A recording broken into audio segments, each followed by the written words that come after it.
Well, good evening. I already spoke, so my tension is already down a little bit. So I have to get it up again too.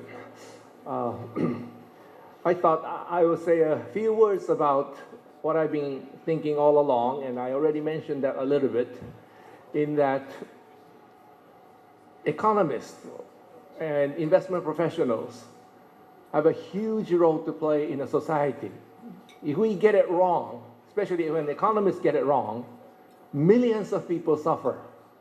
And over the years, we got it wrong very many times, and very many people suffered as a result. So I take the job of economist as a very serious one, because we have to get it right. Now, as I indicated just a few minutes ago, we live in a very strange place. Interest rates in so many parts of the world is zero or even negative. And we have protectionist pressures building up in the United States, outsiders, extreme left parties taking over political debate in so many parts of the world, which we thought were very solidly grounded in democracy and freedom. Why are we seeing all these developments? What could economists contribute to help these people who are becoming so desperate end up voting for some people, some really crazy people who might not have all the right answers? So I like to challenge a few of the things that we studied in universities here, which is why I warned you earlier that if you take me too seriously, you might not pass CFA Level 3 exam. One is free trade. When I was going through universities, I was told that free trade benefits the whole society. Of course, free trade creates winners and losers, but the gain the winners get is always larger than the loss the losers suffer. So taken together, the society should benefit. So as long as there's some mechanism to help the losers, free trade should be expanded for the benefit of everyone. But no professor told me that this is actually based on one key assumption. And professors themselves probably didn't understand that this is based on one key assumption. And that key assumption is that the trade has to be largely balanced for this conclusion to hold. Because if the trade is not balanced, and if the country is running trade deficits every year for a very long time, what happens to the number of losers? The number of losers may start small, but they continue to grow year after year after year. And after 30, 40 years, the number of losers get to such a point that they can actually elect Trump president. And that's basically what happened in the United States, November 2016. The last time the United States had trade balance was 1980, 38 years ago.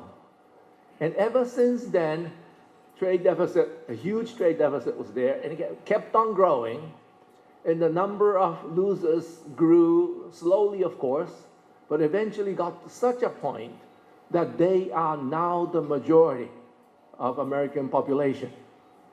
And you may say, oh, but Hillary Clinton got more votes than Donald Trump. Do you remember the day Hillary was nominated to be the presidential candidate for the Democratic Party? There were thousands, nearly millions of Democrats saying, Hillary for president in the arena. Do you remember what sign these people all carrying? The whole arena was filled with one sign, and everybody was carrying that sign. What did the sign say? It said, no to TPP. I'm sure none of the people in that crowd, 10,000 or 20,000, knew anything about TPP. TPP is a very advanced document, very well crafted, hundreds of thousands of pages actually. I'm sure none of these people have read it. But why did they say no to TPP? It basically says no to free trade. And so even if Hillary Clinton won the election, we could have ended up in a situation quite similar to the one we are now. And that's because United States allowed deficit to continue for so long, and we ended up having a lot of people believing that they are the losers of free trade. And so this chart, I'm sure many of you have seen before, which states Trump won and which state Hillary won. The red areas are the areas that Trump won, and the blue ones are the ones Hillary Clinton won. And all the areas we typically visit in the United States, the West Coast and the East Coast, they all went for Hillary Clinton. And all the information we get from the United States all come from either West Coast or from the East Coast, because that's where all the media people are. But Trump won the guys in the middle, the part that we typically don't stop and listen. And it's not just us who don't go and stop and listen. Most people in the West Coast or East Coast don't stop in the middle either. So they themselves call these people flyover people. They fly over their heads. They never stop and listen. But it's those people that voted for Trump. And who lives in the middle? Those are the weak industries in the United States, basically manufacturing. And a lot of people over the years were feeling that this free trade, NAFTA, North American Free Trade Agreement, TPP, all of those, they were left behind. And after so many years, you ended up having a fully committed protectionist becoming the president of the United States.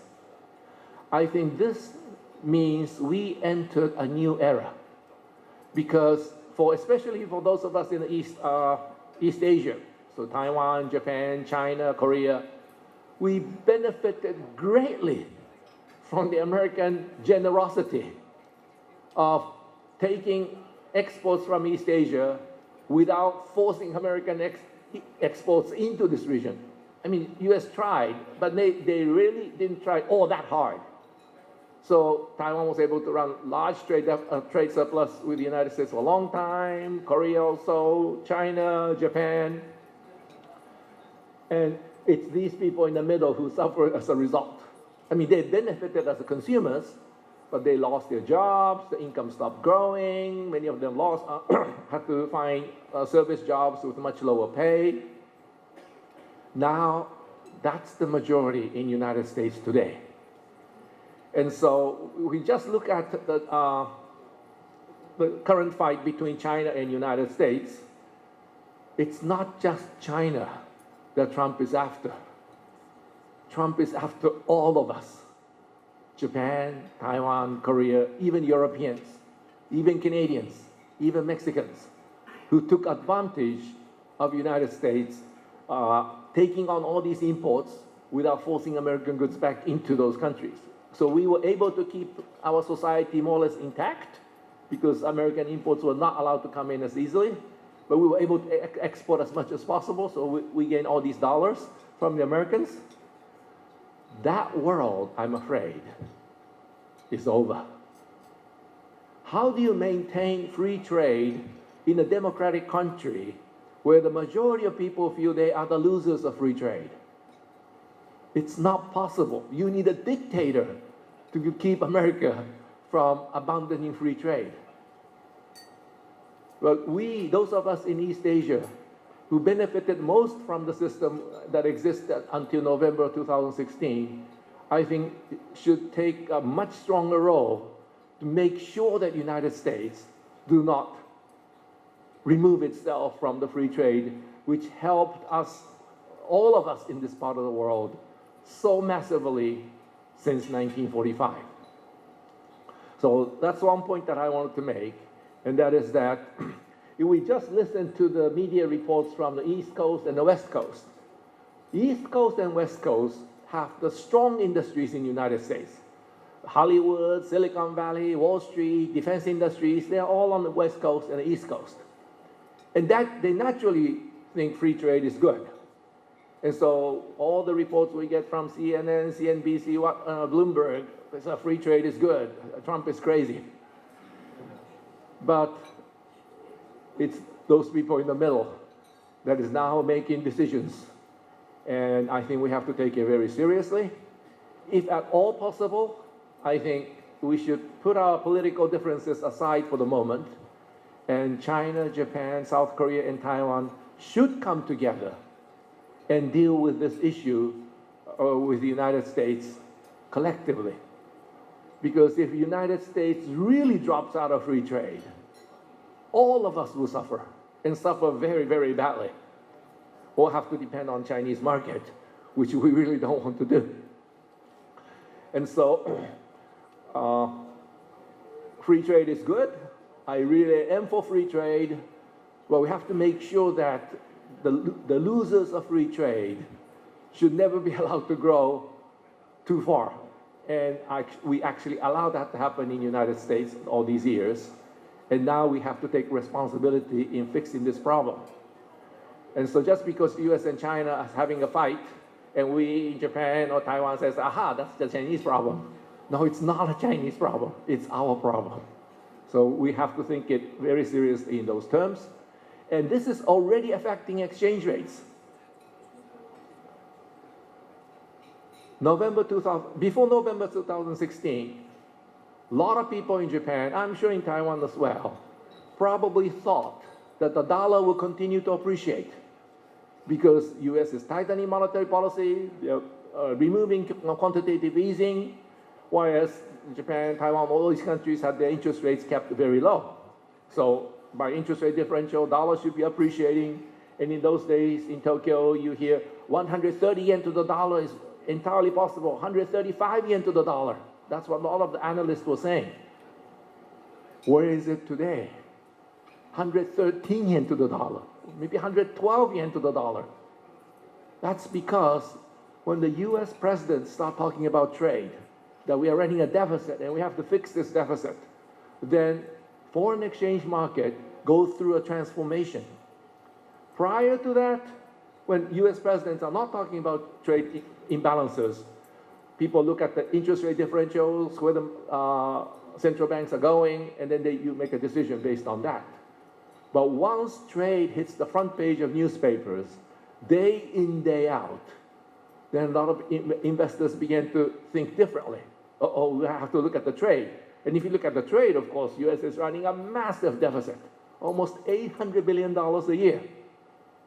So that suggests that the dollar should be going down, not up.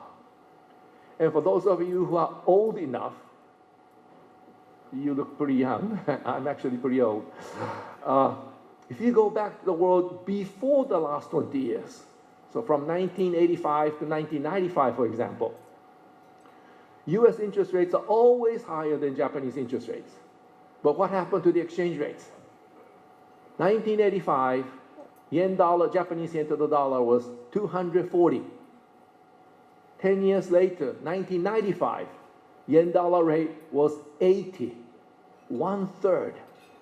And that's the kind of thing that happened when the US administration gets serious about trade.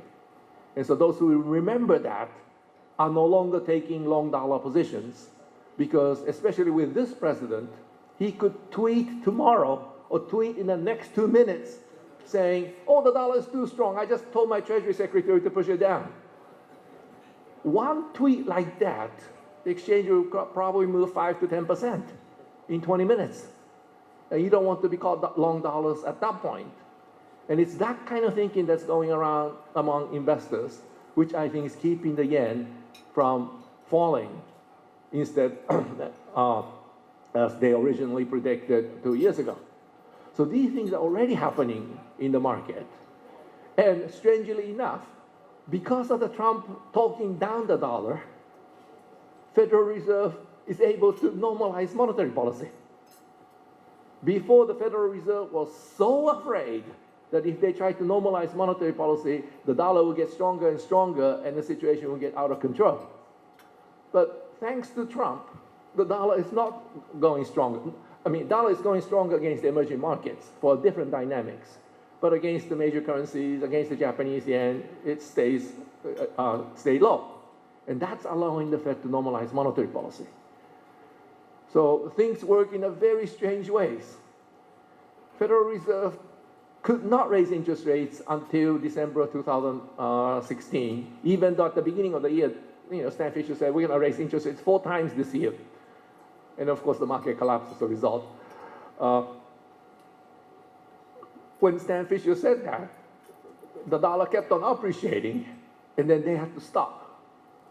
But when Trump came on board, dollar actually started falling, and then that allowed the Fed to normalize monetary policy. So, things work in very strange ways. I don't think there's anyone in the Federal Reserve System who likes that guy Trump, but it's working for them at the moment. The other point I want to mention is this chart, and that is the economics we studied in universities. We always assume the private sector is maximizing profits, right? I'm sure that's what you learn in universities. But for the private sector to be maximizing profits, 2 conditions have to hold. One is that there are interesting investment opportunities, and 2, your balance sheet is clean. If your balance sheet is underwater, you don't maximize your profits, you fix your balance sheets, right? And if there's nothing interesting at home, then you stay put. Or actually you reduce your debt, because if you carry very little debt, chances of you going bankruptcy is minimized. But all the macroeconomic models that are taught in universities, they assume the private sector is maximizing profits. That means there are always borrowers, but perhaps sometimes lenders absent themselves. So and the reason I divide the world into borrowers and lenders is that if someone is saving money, someone better be borrowing money to keep the economy going. If everybody's saving money and no one's borrowing money, the economy collapses. So I divide it into 4 squares. Yes borrowers, no borrowers, yes lenders, and no lenders. The most ideal case is this case number 1, where there are plenty of lenders and there are plenty of borrowers. So just a little bit of interest rates changes, the economy moves forward. And then case 2 is there are plenty of borrowers. There are plenty of borrowers, but sometimes the lenders disappear. And why do lenders disappear? When the central bank is tightening monetary policy to keep the inflation from going out of control, then lenders disappear. That's monetary tightening. But after 2 or 3, after say 2 years, when inflation is down, central bank bring interest rates down, and we go from 2 to 1. And sometimes lenders upset themselves because non-performing loan problems. The banks lend money to the wrong people.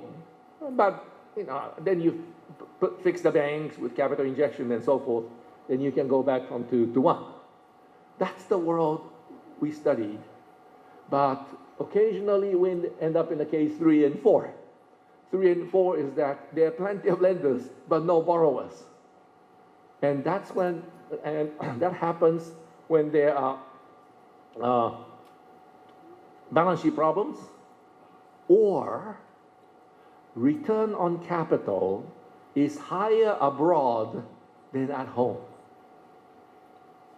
Now, balance sheet problems, you can see how that happens. During the bubble days, people get very excited, they leverage themselves up, and then once the bubble bursts, asset prices collapse, liabilities remain, the balance sheet's underwater, everybody have to pay down debt to repair their balance sheets.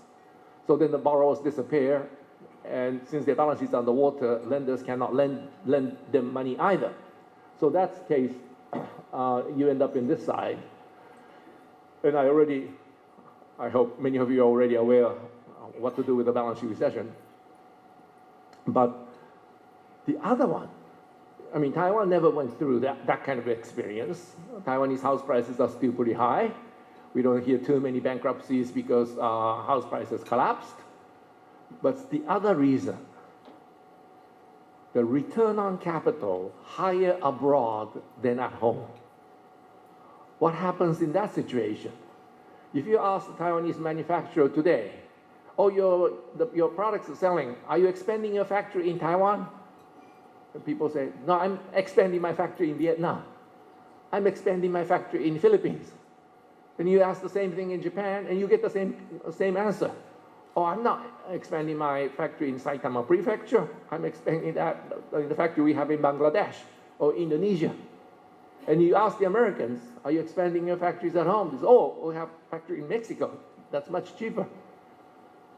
When we enter that world, where return on capital is actually higher abroad than at home, then those companies will not be borrowing money at home, because what the currency they need is the currency over there, not the one over here. Then what happens? Household sector. When we go home, we are part of the household sector. We still worry about our old age. We still want to save for the future. So household sector is still saving money, as they have done over the last 5,000 years.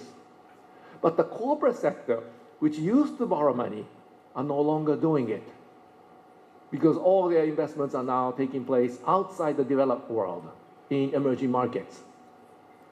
And I'm afraid Taiwan is in that category, Japan also, United States, Europe.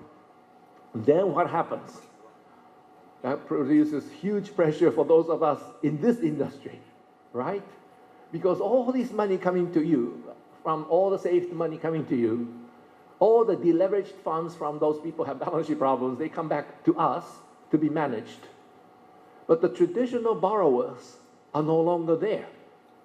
They are all investing somewhere else, not at home. In the past, all these companies were so willing to borrow money to expand their factories to make more semiconductors and so forth, so the money could come and then it was easy, given to some companies that can use it, and then the economy moved forward. I call this the golden era, when plenty of borrowers, plenty of lenders, with slight adjustments of interest rates, everything's moving forward.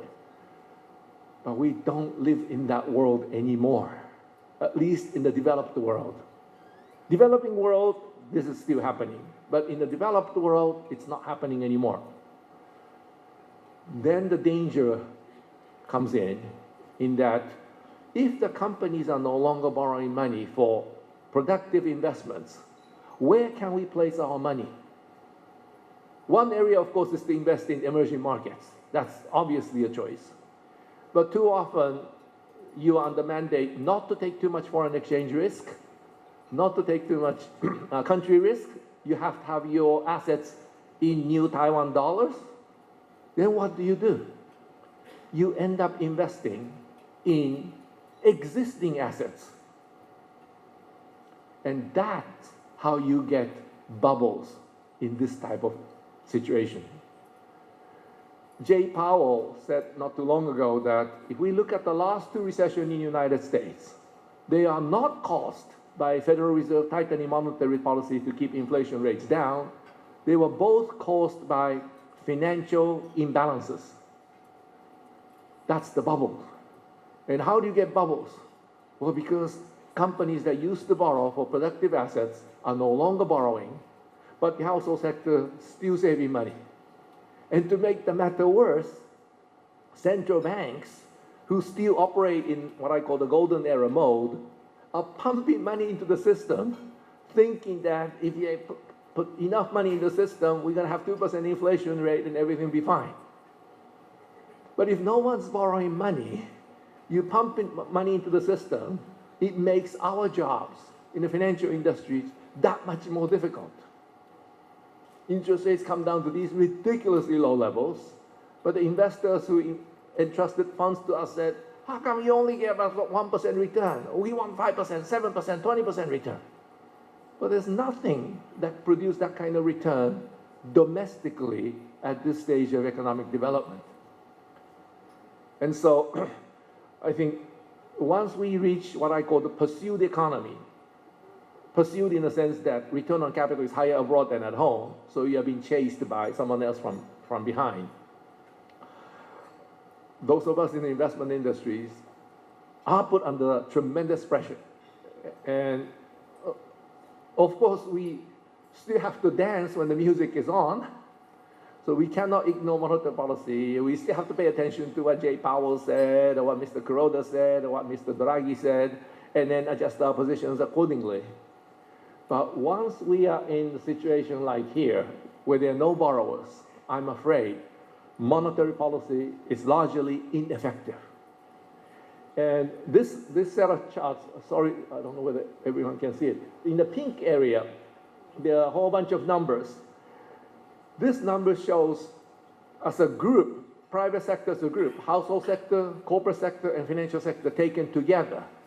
Are they borrowing money or are they saving money?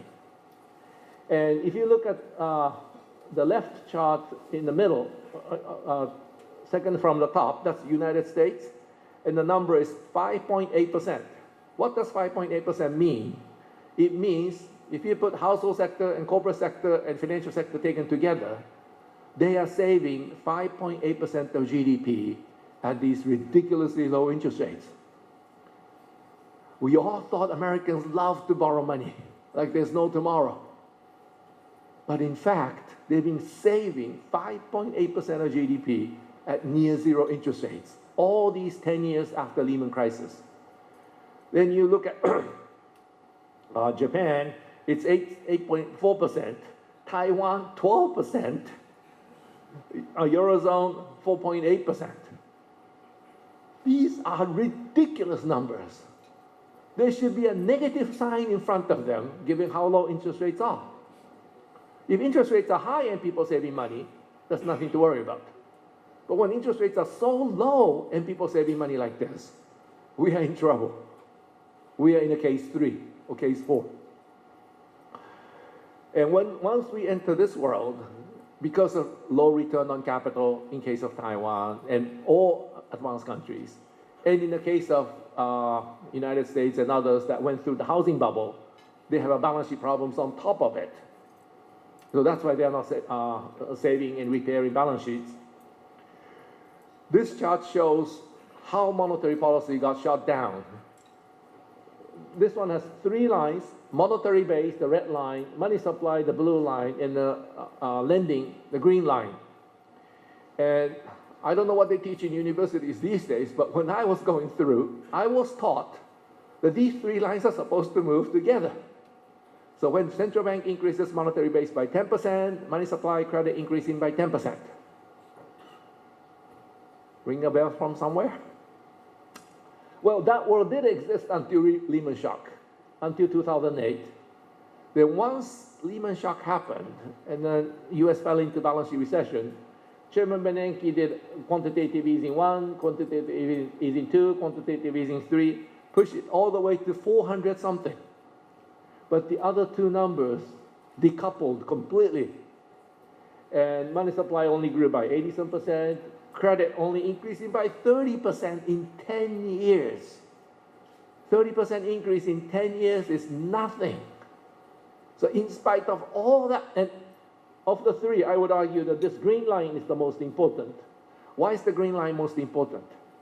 Central bank can add all the reserves into the banking system it wants. I used to do that at the Federal Reserve Bank of New York myself. But for the money to come out of the banking system and enter the real economy, banks cannot give away money. It has to lend money because the money belongs to the depositors. The fact that the lending only increased by 36% in 10 years means all that reserves added into the banking system, only a very tiny portion actually came out to enter the real economy, which explains why inflation number has been so low.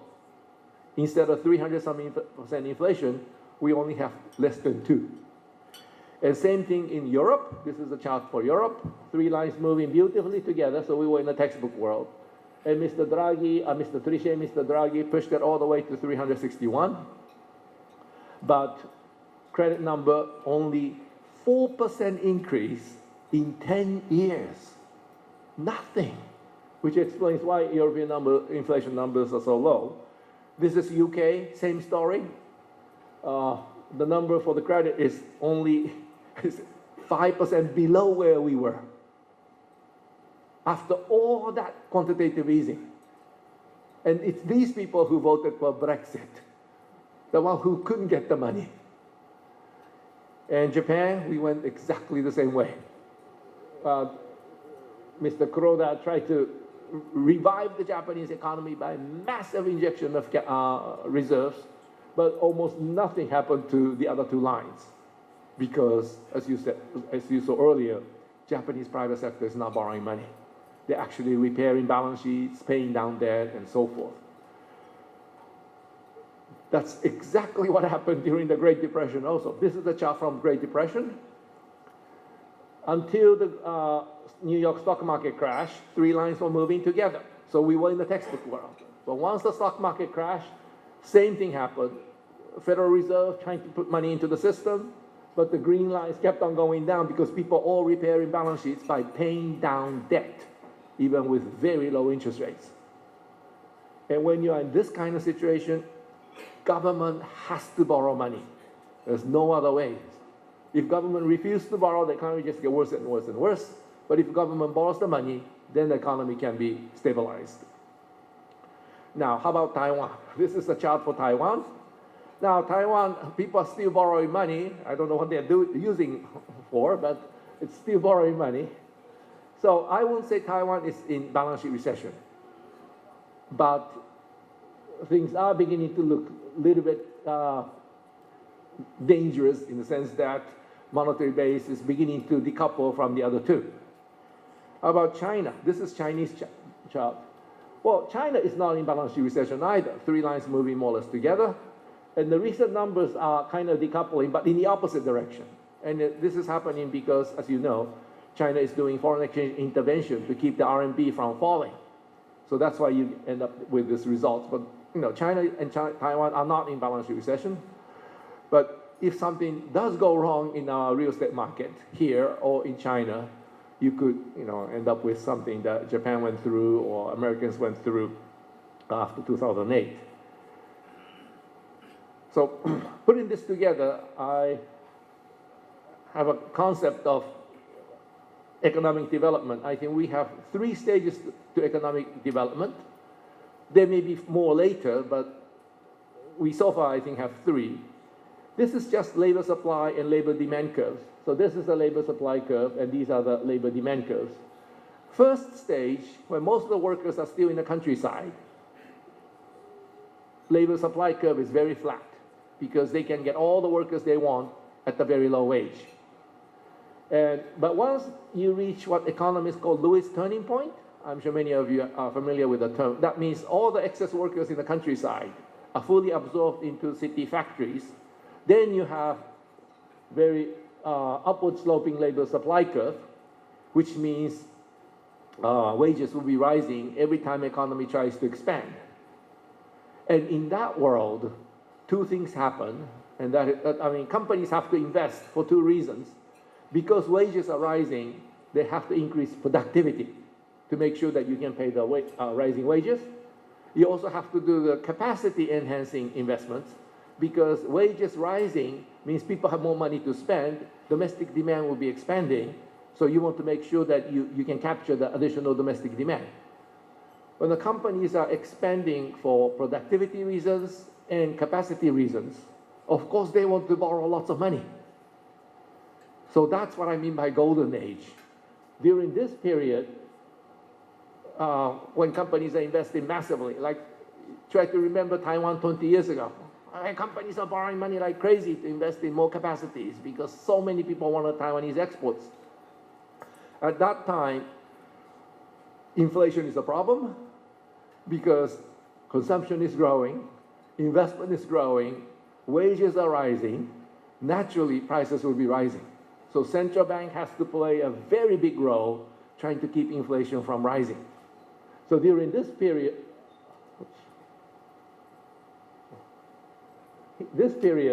central bank is the king.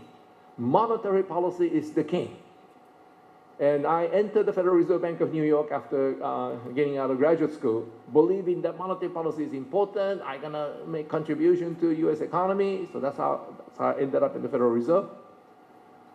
But after looking at what happened in the developed world for the last 20 years, well, nearly last 30 years for Japan and last 10 years for the developed world, including Taiwan, I'm afraid we are actually entering the last stage, the pursuit phase, where wages are high enough, the companies are finding investment in Vietnam or Bangladesh or Philippines much more profitable than investing at home.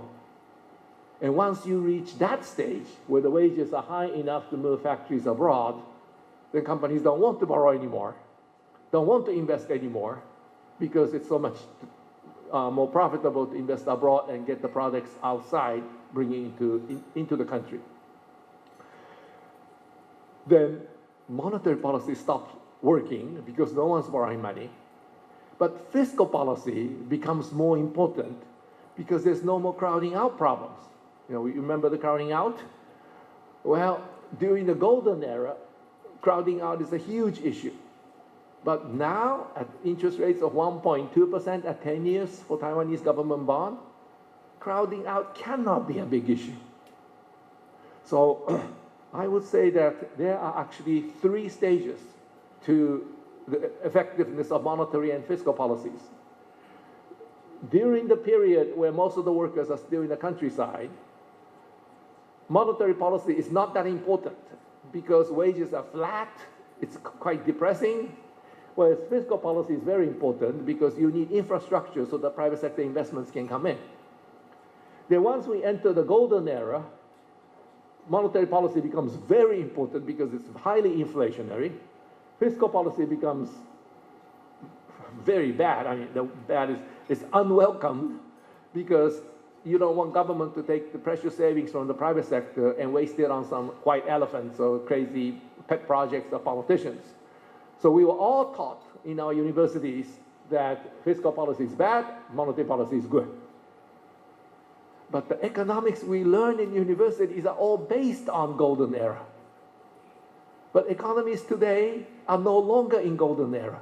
We are in a pursuit era. And once in the pursuit era, companies are not borrowing money, so monetary policy is largely ineffective. Fiscal policy, extremely effective, if not absolutely essential. Because if the private sector is saving 5% of GDP at near zero interest rates, you can't do nothing with the monetary policy anymore. You have to have a government borrowing the 5% to keep the economy going. So I think we need to really change our mindset that the fundamental assumption of golden era, all our economic textbooks are based on, no longer holds because the return on capital is higher abroad than at home. And on top of that, we had a bubble. And the bubble is also part of the problem because people have to end up investing in existing assets during this era because the companies are not borrowing money. And you notice that house prices in all countries are rising. Whether it's in United States or in Europe or in Japan or in Taiwan, house prices are rising. Why? Because the money has no other place to go. And, and so I suggest that even though so many people, both in the market as well as in policy circles, still think in terms of golden era, that fiscal policy is bad, monetary policy is important, the reality is the opposite. And for those of us in the investment field, as I said earlier, when the music is on, we still have to dance a little bit. We cannot ignore them altogether.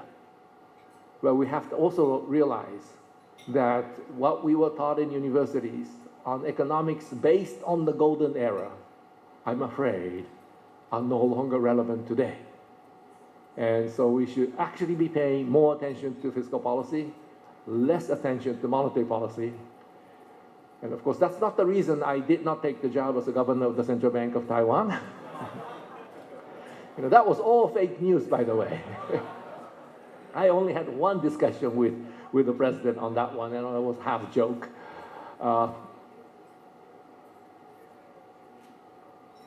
We are in a different world, I'm afraid. And I hope you pay more attention to something that other people are not paying attention to, and that is fiscal policy, and not so much on monetary policy. I mean, we can spend our adult life chasing monetary policies and achieving very little at the end of the day. So that concludes my talk. I hope it provided some insight to why we are in the crazy world that we are in today. Thank you very much. 再次掌声感谢，非常谢谢博士为我们带来非常精彩的演说。Please take your seats, thank you。那我们非常感谢他，并且呢。